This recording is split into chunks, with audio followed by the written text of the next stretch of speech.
Hi, I'm Shayla Rivera, awareness expert. Today I want to talk about conditioning. No, not your hair, to apply it, rinse, repeat. That's not what I'm talking about. I'm talking about your upbringing and the conditioning that creates our beliefs.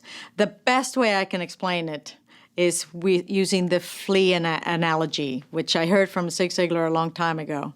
He was talking about training fleas for a flea circus, and the way you do it is you capture the flea and you put it in a jar. Fleas are naturally limitless. They're teeny tiny, annoying creatures that jump very high. So compared to their size, the size of their leap is just mighty. So the way you train it is you put it in a jar and you put the lid on the jar.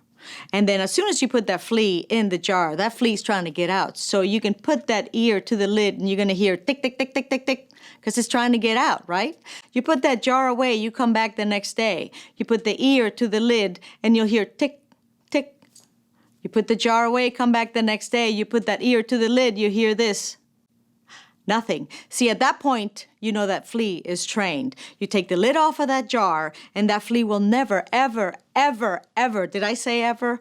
Ever jump higher than it learned to jump in those 2 or 3 days. And it doesn't matter the size of the jar. It could be an inch, it could be 12 inches. That flea will jump only so high. And we are just like that. We have been conditioned in our lives to believe certain things, to remain in a jar about love, about God, about money, about self, about family, about country, world. And I'm inviting you to remember that there's no lid on your jar. You need to pay attention to your spice rack. We have a spice rack of jars on the wall that hold all of our beliefs that we're not even aware of. We're just like these little fleas that are trapped in there. But we're not fleas. That's the good news. Did you know that? You're not a flea. That's amazing that I'm telling you this right now. You're not a flea. You can jump out of your own little preconceived beliefs and conditioning, but it's going to take you to wake up and be aware of the things that you believe. Now, I will say this. Whenever you're in pain, whenever you're upset, whenever you're down, you're in a jar. Sit down and try to figure out, what is it that I'm upset about right now? What is it that I believe about this situation?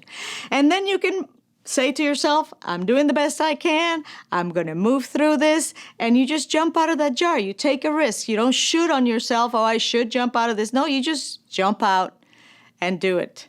There's a whole lot that we could talk about with these jars and this conditioning, and we will do it throughout. But I promise you that if you start seeing yourself as just conditioned, you can jump out. One of the things to remember is those fleas never jump higher, and neither do the offspring of those fleas. Don't you be one of those. Jump out! I'm jumping out. Until next time, it's ABC. Awareness begins change.